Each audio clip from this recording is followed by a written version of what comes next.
Aujourd'hui, je reçois le Chili. Il va vous expliquer qui il est. Bonjour. Alors, présente-toi.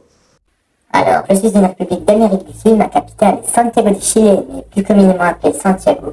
Je fais 756 102 km², ce qui fait de moi un pays beaucoup plus grand que vous et noté 38e, contrairement à vous les 41e. Je possède une population de 19 millions, ma langue officielle est l'espagnol, un petit héritage colonial, tu vois ce que c'est. On y reviendra plus tard, mais le 14 juillet à nous, c'est le 19 septembre. Mais pourquoi c'est durant le jour? Alors, à la base, le 18, c'est le début du processus d'indépendance avec la proclamation de la première Junte en 1810, tandis que le 19, c'est le jour de la mémoire du Chili. Ces 2 jours sont nommés les fêtes patriotiques. Ok, je viens d'apprendre que si on n'affiche pas le drapeau chilien, on peut prendre une amende à cause d'un décret suprême datant de 1967. 40 000 pesos, c'est normal pour toi? Du coup, notre devise nationale est par la raison et la força, par la raison de la force probablement bilingue. Attends, c'est pas un peu ironique venant de toi? Écoute, cherche pas à comprendre, car sinon on peut parler des devises nationales qui sont bien pires que la mienne. Comme ceux des Pays-Bas, l'Union fait la force, ou encore Espagne, plus ultra. Ah ouais, chaud. Bon, continue, fais comme si j'ai rien dit. Alors nous sommes du coup une république, notre président est Gabriel Boric, et il a une barbe. Ok. Pas comme votre président Imbert qui mange du cordon bleu. Ok, si tu le dis, où tu te trouves? Je suis situé entre l'Argentine et le Pérou, le Paraguay et la Bolivie. Je suis assez fin comme pays, ce qui me vaudra mon surnom de colonne vertébrale de l'Amérique. Je possède également le territoire en Antarctique. C'est ça. L'Antarctique n'appartient à personne. Si, ami. Stop. L'Antarctique n'appartient à personne. Depuis les accords du traité sur l'Antarctique de 1959 et le protocole de Madrid de 1991, l'Antarctique est une terre qu'aucun pays ne peut revendiquer. Comme la Lune, pour un autre exemple. L'Antarctique est seulement utilisé à des fins scientifiques. Au moins, j'aurais essayé. Si tu le dis. Mais du coup, à part les territoires voisins terrestres, quelles sont les eaux qui te bordent? Alors ça, c'est simple. Il n'y a que l'océan Pacifique qui me borde. D'où vient ton drapeau? Alors, il y a eu plusieurs interprétations. Selon la principale, l'usage du bleu a pour but de représenter le ciel et la mer. Le blanc, les sommets enneigés de la cordillère des Andes. Et le rouge a pour symbolique le sang versé pour les héros de la nation. T'as vu, je pense qu'on est le seul drapeau à avoir du rouge qui représente ça. Tandis que l'étoile représente les 3 pouvoirs de l'État chilien, exécutif, législatif et judiciaire. Je sais pas, mais moi je vois pas le rapport. Ou bien, une autre interprétation fait de cette étoile une référence à l'État unitaire. Une autre interprétation raconte que, quant à elle, que cela viendrait de la Araucana. Et selon ce poème, les couleurs des drapeaux chiliens viendraient des Toki, Mapuche, un peuple qui vivait au Chili avant. Le drapeau est carré, je suis 2.3. C'est-à-dire? Nos 2 bandes sont égales sur la largeur, et si on divise le 2 par le 3, ce qui nous donne le carré bleu. Ah ouais, c'est plus complexe que ça en a l'air. À savoir qu'avant, il y a eu plusieurs drapeaux, et que l'île de Pâques a son propre drapeau. Ok, si tu veux. Du coup, pour ton nom, on suppose que ça soit un rapport avec le piment? Alors non, rien à voir, mais même moi je ne sais pas d'où vient le nom. 2 théories se disputent. La première est que cela vient d'un nom que les conquistadors ont donné lorsqu'ils sont arrivés en Amérique, la Baie de Chile. Tandis que la deuxième hypothèse veut que mon nom vient d'un mot inca, Triochi, un oiseau tacheté de jaune, ce qui signifie normalement gelé, confin, dans les langues de cette époque. Ah, ça vient de là. Vas-y, raconte ton histoire, enfin, un résumé. Bah écoute, mon histoire ressemble à 90% comme celle des autres pays latinos, c'est-à-dire un peuple qui vit tranquillement, puis la colonisation, tout ça, tu vois, tu connais le bail, puis on s'est fait libérer par un libérateur. Pour nous, c'est les généraux San Martin et O'Higgins. Et après la libération, on peut dire que le pays fut en instabilité politique, si tu vois ce que je veux dire. As-tu déjà été une dictature? Ouais. Laisse-moi deviner, les USA sont piqués dedans? D'une certaine manière, oui. Mais il te faut un contexte. On est à ce moment-là en pleine guerre froide, l'URSS, USA, tu connais, les États-Unis voient mal le fait qu'un président soit socialiste, c'est car ils le considèrent comme communiste. En 1970, Salvador Allende se fait élire président du Chili, sauf qu'il est socialiste. Tu vois où je veux en venir? Et qu'en août 1973, Allende nomme un chef des armées, un certain Pinochet, les États-Unis se rapprochent soudainement de lui. Bon, d'un mois après, il lève et un coup d'État se fait. Bon, ok, c'était pas la meilleure période du Chili. Bon, il a tué pas mal de gens et on a fait disparaître énormément.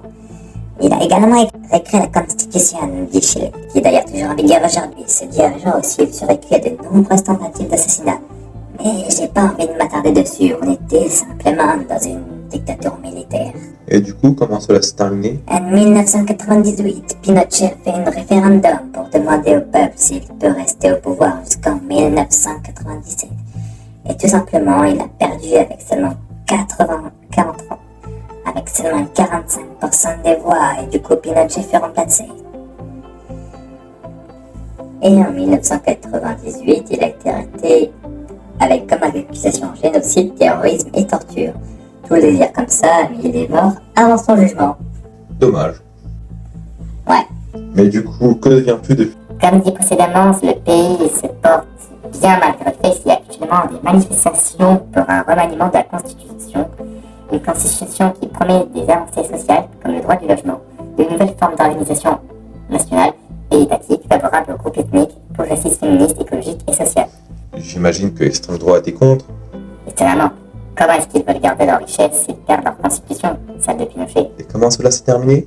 Cela a été refusé par Cabrel et Bourri, ce qui a conduit à des manifestations contre ce nom, notamment celle du 21 août 2022, et depuis le gouvernement commence à être remanié. Pour plus de social? L'avenir nous le dira, tu sais, je suis pas devin. Ouais, ok, ce que tu dis. Mais quelles sont tes richesses? Alors, je suis un pays producteur qui produit par exemple des raisins, des pommes, du maïs, de la poire, de l'oignon et plein d'autres produits. À part la nourriture, tu produis autre chose? Je suis le pays qui extrait le plus de cuir avec 5 800 000 tonnes par année, soit 36% du niveau mondial en 2018, ce qui représente environ la moitié de nos extractions cette année, ce qui est pas mal. J'extrais également de l'argent et du pétrole, mais pour le pétrole, faibles réserves font qu'on en extrait pas tellement. Et on en importe 97% de nos besoins. Ouais, c'est pas ouf. Je suis numéro 2 des exportations de lapis lazuli, une variété de pierres précieuses. J'extrais également du lithium, ce qui représente 26% de la part mondiale. C'est pas, disons-le, hyper polluant le lithium? Au niveau des sols, tout ça? Tu as un téléphone? Ouais, pourquoi? Tu as du lithium dans ton téléphone, alors tu l'as fait. Et du coup, tu pollues toi aussi. Ok, calme-toi. Je vois qu'il y a marqué dans ton CV de producteur de guano. Qu'est-ce que c'est le guano? Ah, tu veux savoir pourquoi je suis le premier producteur de guano et sans doute l'un des seuls? Eh bah, je vais pas te l'expliquer, mais sache que le guano est un engrais à base d'excréments d'oiseaux, de mer et de débris d'animaux. Ah, ok, donc vous faites comme le bousier. Peut-être. Alors, je vois qu'il y a marqué que toi et le cannabis, vous faites un, si je ne me trompe pas. Non, pourquoi ça? C'est légal la consommation et la production de cannabis chez toi. Non. On l'a interdit dans les lieux publics. On a un bon sens quand même. Ça reste du cannabis, quoi, c'est pas ouf en fait. Je vois que tu es le 3e pays le plus consommateur au monde. C'est normal ça? Chut, pose pas de questions, passons directement à la suite. J'ai pas mal de lieux naturels variés du fait de mes 3 zones inégales. Au nord, c'est le désert, au centre, les villes, et au sud, le désert polaire. Effectivement, c'est varié comme zone. Notre réputation pour nos sites naturels est de rang mondial. Nombre de nos lieux naturels sont inscrits à l'UNESCO. Ah, c'est pas fou. Tu pourrais citer quelques exemples pour les spectateurs? Ça me fait plaisir d'entendre des demandes. On peut notamment citer le désert d'Atacama, le Cap Horn et le détroit de Magellan. Évidemment, en comptant les fameuses terres de feu, tout se trouve en Patagonie, la région la plus au sud du Chili. Et l'île de Pâques? Oui, elle nous appartient également, tout comme une partie de la cordillère des Andes. Si tu pouvais citer des éléments un peu moins connus. Écoute, entre la vallée de Luna, le désert de Tacho, l'archipel de Kilauea, le lac Foongara, le volcan Paramikota, qui forme le lac national Loka, apparemment de 1400 mètres d'altitude, ce qui est l'un des lacs les plus hauts du monde, jusqu'au Torres del Paine. Tu as énormément de choix pour visiter le pays. Et du côté de ma faune, je ne suis pas en reste. Nous avons pas mal d'animaux endémiques du pays, tels le bigogne, le guacanos, et énormément d'autres animaux comme le cerf des Andes, le puma, le tatou, le bisache, le loup du paramo. Et nous avons également une faune impressionnante. Comme Tamarugo, le lierta, la chanar, et le boldo, etc., etc. Il y en a énormément. Mais malheureusement, la plupart de ces espèces sont menacées par le réchauffement climatique. C'est pour ça que mon gouvernement collabore avec la France dans le projet Ultima Patagonia, qui consiste à observer et analyser cet écosystème, car avec le réchauffement climatique, ces espèces sont menacées. C'est entre autres pour cela que nous avons choisi une île inhabitée, et sur ces 1042 km², cette terre est considérée comme un bien protégé. Et où se trouve l'île et pourquoi particulièrement cette île propose l'expédition? L'île se trouve dans la région des Magallanes, dans l'Antarctique chilien, dans le cadre de l'Ultima Esperante. Avant, cette île était habitée par les Kiroscars depuis 6000 ans, mais ils sont disparus au début du XXIe siècle.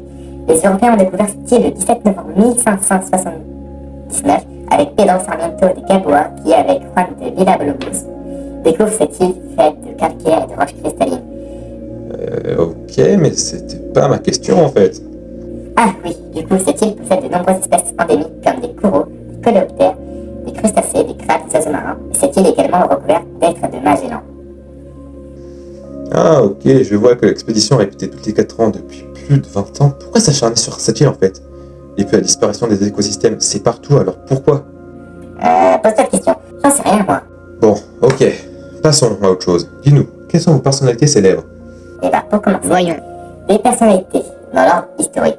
Alors, pour commencer, celui qui a découvert cette terre du Chili est le Famoso Magallanes. C'est un explorateur qui a découvert notamment la Terre du Feu et son fameux Cap et son détroit. Puis nous avons eu les Conquistadors et Inés de Suárez, une conquistadora, qui a littéralement participé à la colonisation de son pays et à la fondation de Chili.